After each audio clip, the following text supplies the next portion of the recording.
Tanpa disadari, virus dapat menyebar di sekitar kita melalui hal yang dilakukan sehari-hari.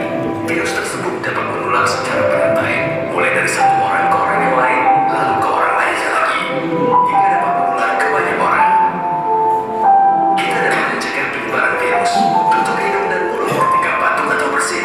Buang tisu bekas pakai ke tempat sampah tertutup. Cuci tangan pakai sabun sesering mungkin. Semakin banyak yang mencegah, semakin banyak yang terlindungi.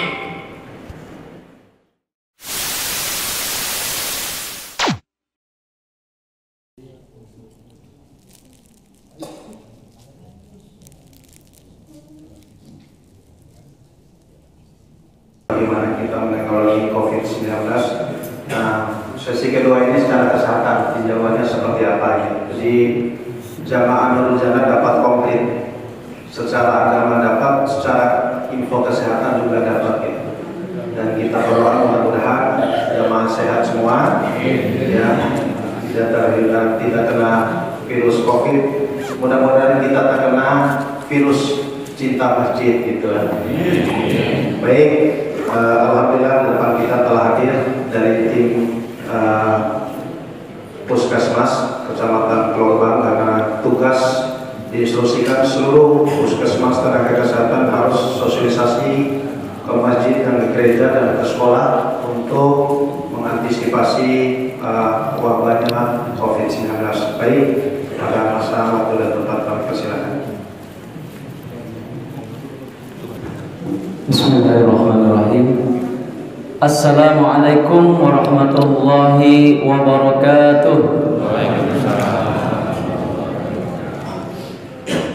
Bersyukur kita kepada Allah dengan mengucapkan Alhamdulillahirabbil alamin. Bersalawat kepada Nabi dengan mengucapkan Allahumma shalli ala sayyidina Muhammad wa ala ali sayyidina Muhammad. Yang sama-sama kita hormati pengurus DKM Masjid Nurul Jannah ya Pak ya. Kemudian sama-sama kita hormati guru kita, ceramah kita yang sudah menyampaikan materinya tadi, walaupun saya agak telat ya Pak Ustadz ya. Alhamdulillah kita bisa bersilaturahmi di tempat yang baik ini. Bapak RW 12 Pulau Gebang, Bapak Tajudin, yang alhamdulillah pada kesempatan hari ini saya bisa bersilaturahmi dengan Bapak dan Ibu jemaah Masjid Nurul Jannah Pulau Gebang, yang mudah-mudahan kita semua dalam keadaan sehat walafiat. Sebelumnya saya perkenalkan terlebih dahulu, nama saya Al-Humaydi. Saya bertugas di Puskesmas Kecamatan Cakung. Saya datang ke sini tidak sendirian. Ada teman saya, Mas Nino, beliau dari Puskesmas Kelurahan Pulau Gebang. Jadi memang saat ini kami khususnya dari tim kesehatan diinstruksikan oleh pimpinan kami untuk menyampaikan sosialisasi terkait dengan COVID-19 atau Corona 19 yang sekarang sedang mewabah, bukan hanya di Indonesia tetapi di seluruh dunia.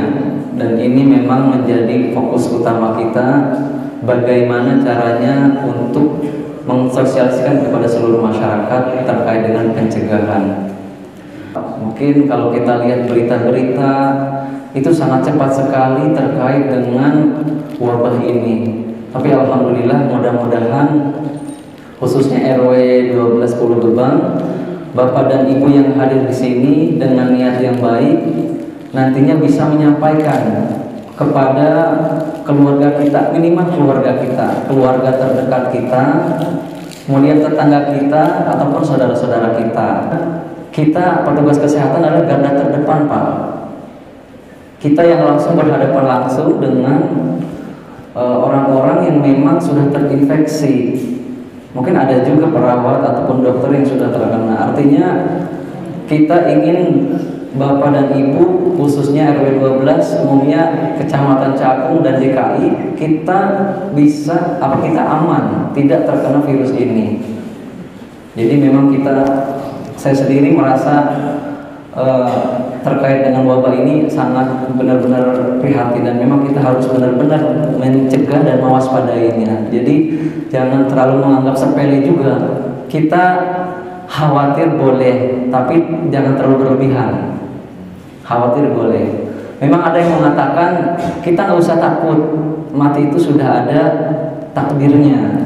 Betul, saya sangat setuju sekali. Apapun itu kita pasrahkan semuanya kepada Allah Subhanahu wa taala. Tetapi dari Kementerian Kesehatan dan WHO itu memang menyarankan kita minimal mencegah. Artinya kita sudah tahu wabah ini, bagaimana caranya kita berikhtiar. Jadi jangan sampai kita pasrah, belum kita berikhtiar tapi kita sudah pasrah. Artinya memang apa yang nanti disampaikan mudah-mudahan bisa menjadi penyambung lidah kami dari petugas kesehatan untuk Bapak dan Ibu sekalian. Coronavirus atau COVID-19 ini, Bapak dan Ibu sekalian, asalnya itu dari China atau Wuhan. Jadi pertama kali tahun 2019 itu ditemukan di sana, di China atau Wuhan.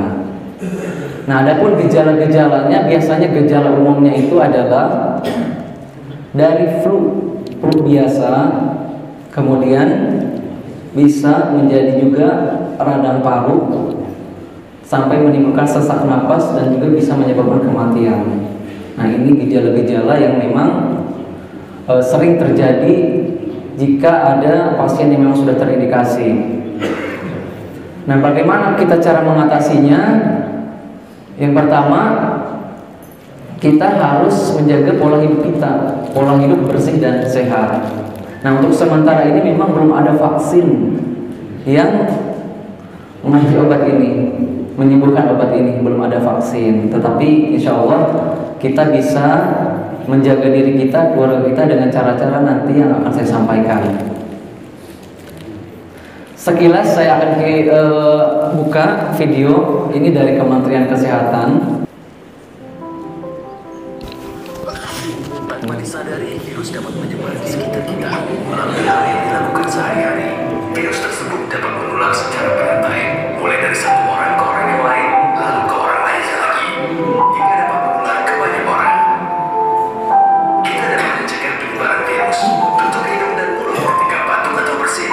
Buang tisu bekas pakai ke tempat sampah tertutup. Cuci tangan pakai sabun sesering mungkin. Semakin banyak yang mencegah, semakin banyak yang terlindungi. Baik, apa yang bisa kita lihat Pak dari video pendek tadi Pak? Kita lebih berdiskusi nggak apa-apa, kita interaktif saja. Dari video tadi apa yang bisa kita lihat terkait dengan COVID-19 Pak?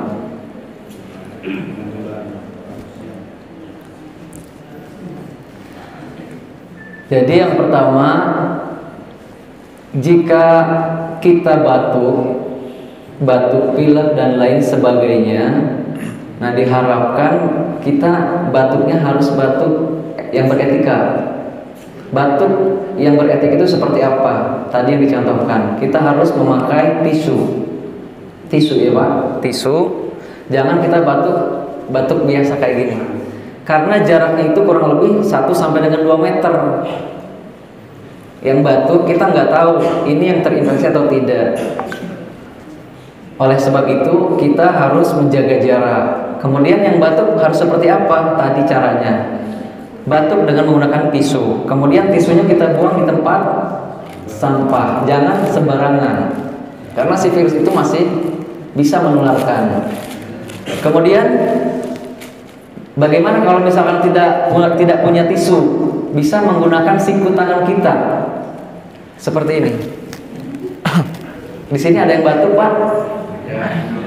Ada yang batuk? Banyak. Nah, jadi untuk yang batuk disarankan memakai masker. Dengan memakai masker artinya kita menjaga lingkungan kita juga. Jadi orang-orang yang ada di sekitar kita. Jadi memang masker itu diperuntukkan untuk orang yang sakit atau yang sedang batuk pilek. Ya, karena sekarang kita tahu Pak, masker sudah langka ternyata dan harganya mahal. Nah, oleh sebab itu kepada Bapak dan Ibu sekalian, mari kita jaga sama-sama kesehatan kita. Terus yang tadi apalagi? Setelah batuk kita tidak pakai tisu, hanya pakai tangan, kita pegang meja, pegangan pintu, dan teman dan bapak yang lainnya yang sehat tiba-tiba pegang juga, menularkan. Setelah itu pegang mulut kita, mata kita, nah itu bisa menularkan. Artinya kita harapkan bapak dan ibu setiap keluar bepergian memegang benda-benda yang memang kita tidak tahu harus melakukan cuci tangan. Boleh dengan menggunakan sabun atau menggunakan hand sanitizer atau alkohol 70%. Cara cuci tangannya sudah bisa ya Bapak Ibu? Berapa langkah? Ada 6 langkah. Cuci tangan menggunakan sabun ada 6 langkah. Kita bisa praktekkan langsung ya Pak. Nanti kita pura-pura ada airnya aja.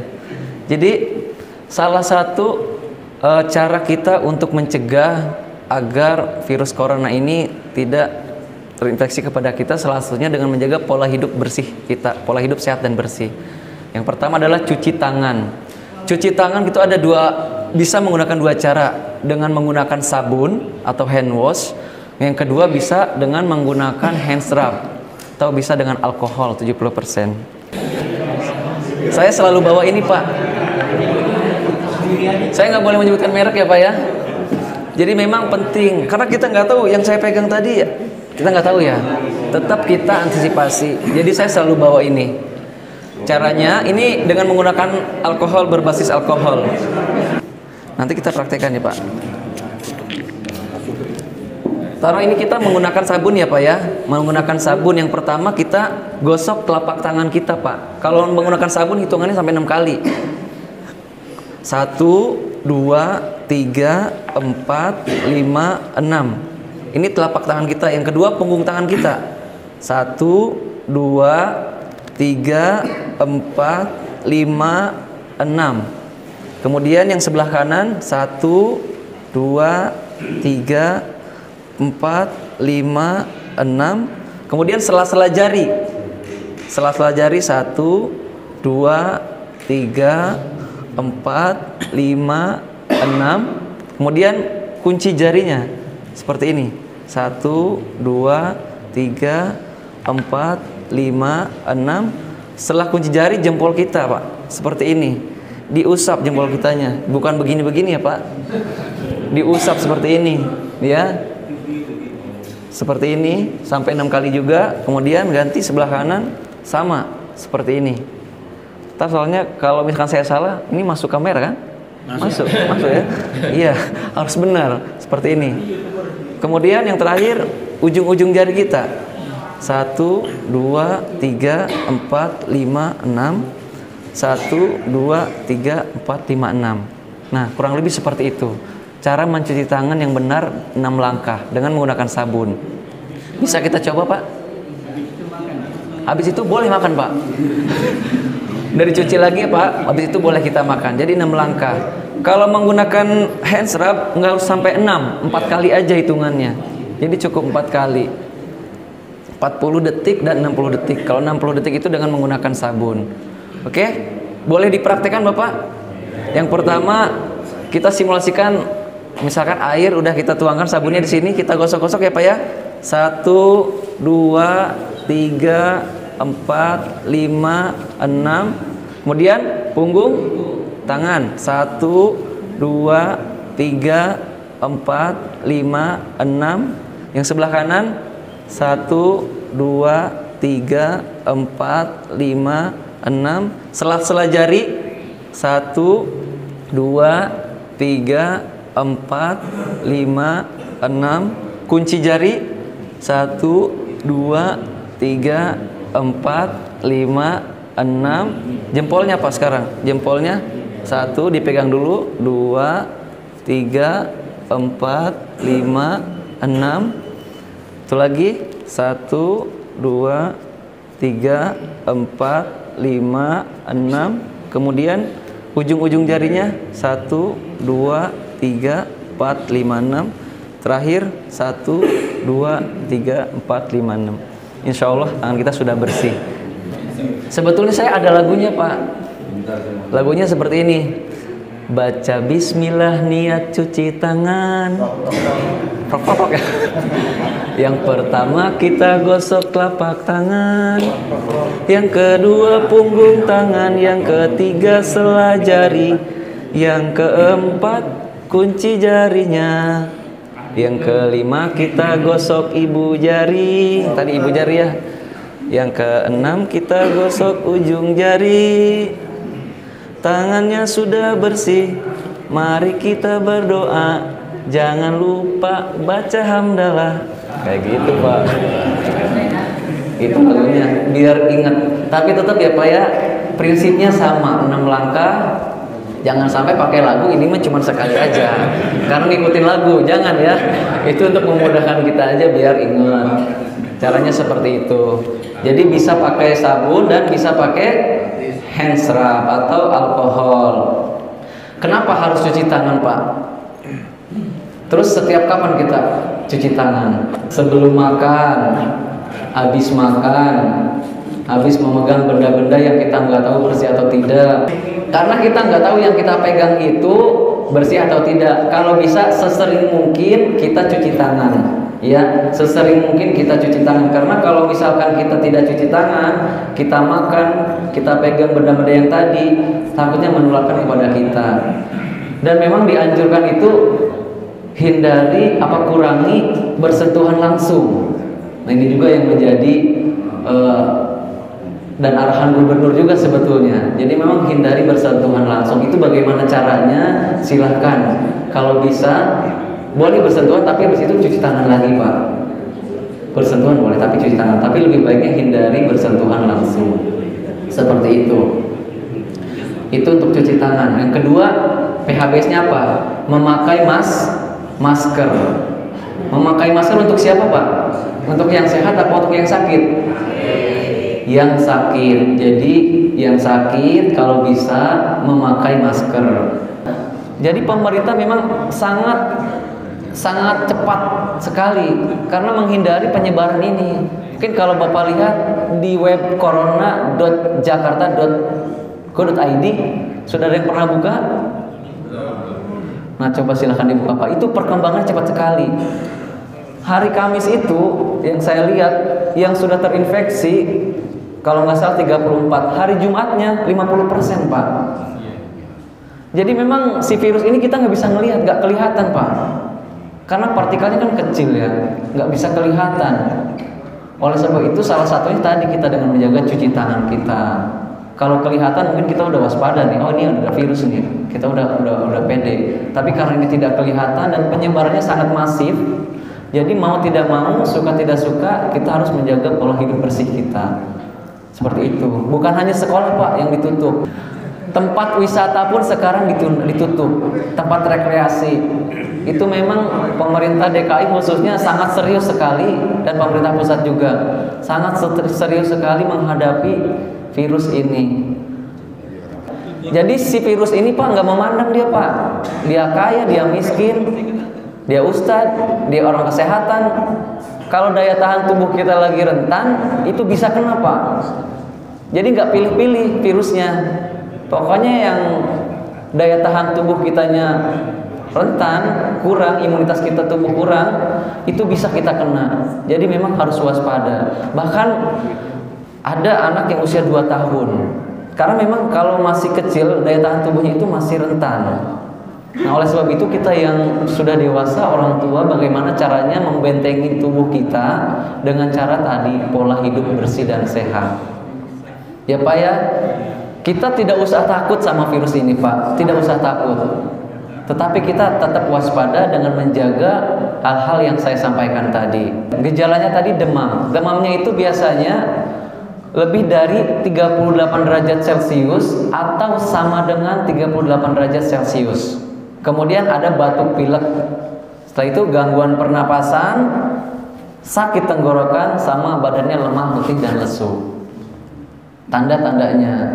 Apalagi dicurigai orang ini habis pergi dari luar negeri, terutama negara-negara yang terjangkit. Kalau bisa berdiam diri di rumah selama 14 hari. Mungkin ada warganya yang habis bepergian dari luar negeri datang ke Indonesia, disarankan untuk berdiam diri 14 hari di rumah Pak, jangan kemana-mana dulu. Jika dalam 14 hari tersebut orang ini pergi dari luar negeri, di Indonesia ada gejala-gejala yang seperti ini, itu langsung lapor Pak, jangan diam, laporkan ke kita. Kita ada call centernya, baik Puskesmas Kecamatan Cakung ataupun Dinas Kesehatan DKI Jakarta. Itu langsung biasanya kita tindak lanjuti. Warga ataupun siapa itu yang ingin bepergian, mohon untuk dipertimbangkan lagi. Dan adapun warga yang memang dari luar negeri datang ke Indonesia, mohon juga untuk 14 hari ke depan itu tidak kemana-mana dulu. Dan memang ada gejala-gejala yang mengarah yang saya sebutkan tadi, silahkan lapor ke kita. Ini Pak, cara penularannya. Orang sakit, batuk, itu partikelnya banyak yang keluar, kita nggak tahu. Tiba-tiba ada orang yang sehat, orang yang sakit batuknya tadi ya, dia belum tahu nih, orang yang batuk ini belum tahu cara batuk yang benar. Batuk biasa saja tanpa ditutup. Tiba-tiba si orang ini pegangan tangan, gagang pintu dan lain sebagainya. Tiba-tiba orang sehat datang dia pegang mata, hidung. Nah, itu bisa menularkan. Cara menularkannya seperti itu. Jadi memang harus hati-hati. Dan sering-seringlah cuci tangan. Nih. Dan juga kalau bisa pada saat kita membuang air liur jangan sembarangan ya Pak. Jangan sembarang tempat. Cari kira-kira tempat yang memang tidak banyak orang. Atau di kamar mandi. Cari tempat-tempat yang tidak banyak orang. Nah, contohnya seperti ini. Dari pulpen bisa. Jadi salah satu penyebarannya. Atau pegangan kereta. Nah, apalagi di pegangan kereta. Kita nggak tahu di kereta kan banyak orang.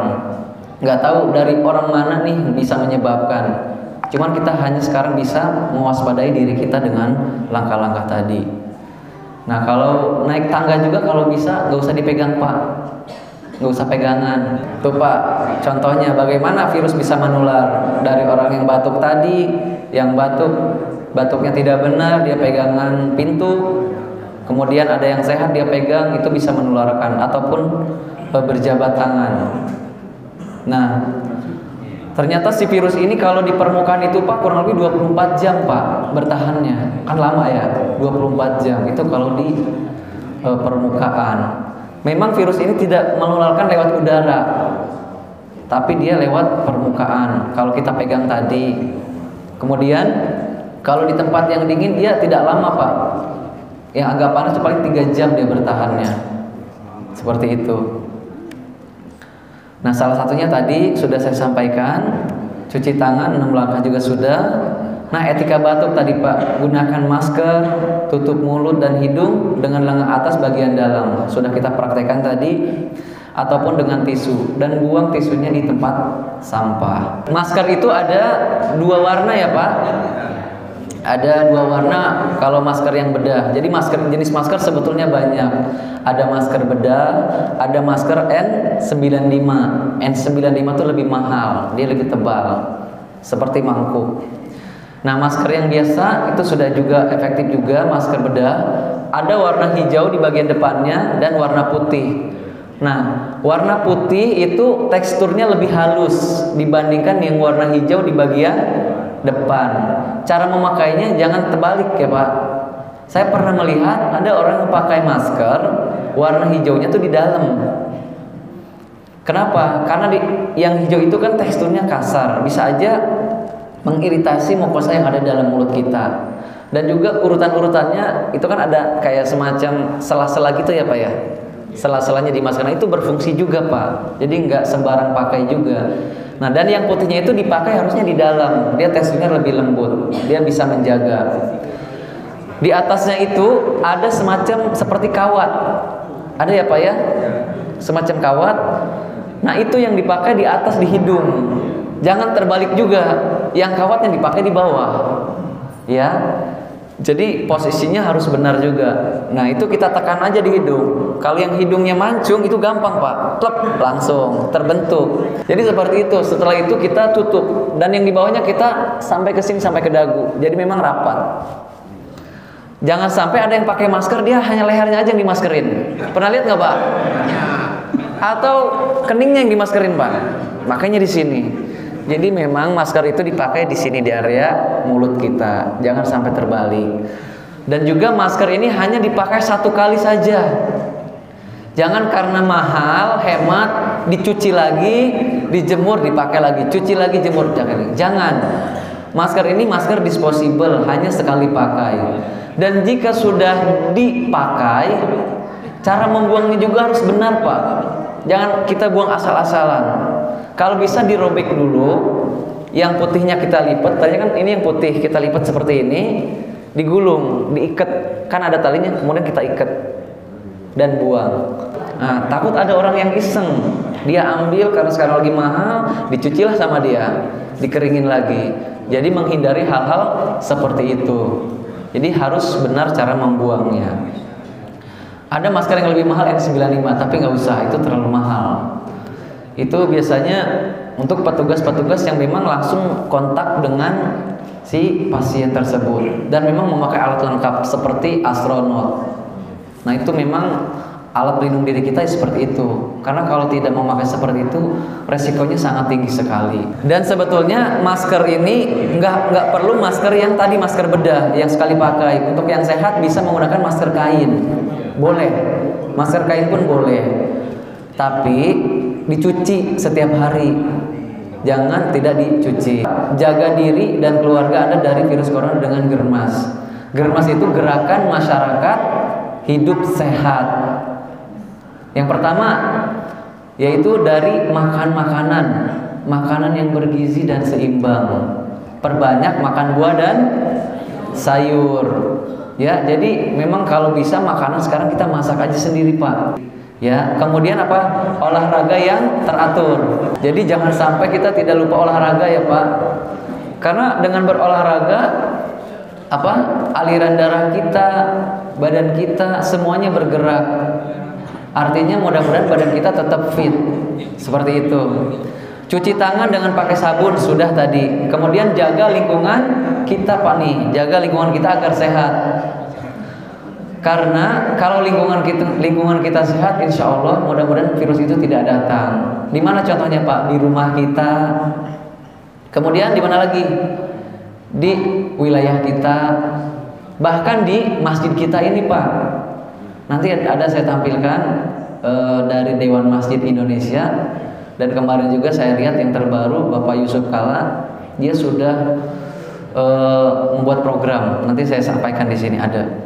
Jadi memang harus bersih. Karena benar nggak Pak Ustadz, kebersihan itu sebagian dari iman, ya. Nah memang Islam itu mengajarkan sudah dari awal ya Pak ya, sudah lama sekali. Tinggal bagaimana kitanya untuk membersihkan diri kita, lingkungan kita dan wilayah kita masing-masing. Kemudian ini tidak merokok. Saya mau liatin ini. Tadi saya lihat ada tentang yang rokok. Mana ya? Ini nih Pak, merokok meningkatkan risiko tertular COVID-19. Sekelompok peneliti dari Cina dengan latar belakang institusi menyebutkan keparahannya virus corona yang laki-laki lebih tinggi dibandingkan perempuan. Jadi saya mau ngelarang nanti gimana, tapi ini tinggal baca ya Pak. Jadi mudah-mudahan dengan adanya informasi ini bapak-bapak yang ahli hisab ya dipertimbangkan lagi ya Pak ya. Kemudian meminta jemaah yang sedang batuk, demam dan mengalami gejala sakit seperti flu, selesma agar melaksanakan sholat di rumah hingga sembuh. Ini dari DMI bahkan menyarankan seperti itu. Tapi kalau misalkan tetap mau ke sini pakai masker. Kemudian menjaga kebersihan tempat wudhu dan toilet dengan cairan desinfektan. Kemudian menghimbau juga jemaah sholat membawa sejadah. Nih Pak, yang ini sapu tangan, kain bersih sendiri sebagai alat sujud masing-masing. Ya, jadi kita memproteksi diri kita sendiri Pak. Kemudian ikutan mewaspadai penyebaran penularan COVID-19 dengan melaporkan jika ada warga masyarakat yang mencurigai terdampak di masjid atau di musola. Jadi Pak, memang virus ini bukan bukan masalah pemerintah saja, tetapi masalah kita bersama. Karena dampaknya sangat luas. Baik, saya kira penyuluhan pada pagi hari ini sudah cukup. Mudah-mudahan apa yang saya sampaikan bisa bermanfaat dan bisa disampaikan juga kepada saudara-saudara kita, khususnya keluarga kita, Pak. Saya berharap di Indonesia tidak bertambah lagi kasusnya dan kita tetap waspada.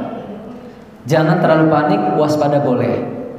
Dengan cara tadi menjaga pola hidup kita. Saya kira cukup sekian, Pak RW. Kurang dan lebihnya saya mohon maaf. Assalamualaikum warahmatullahi wabarakatuh.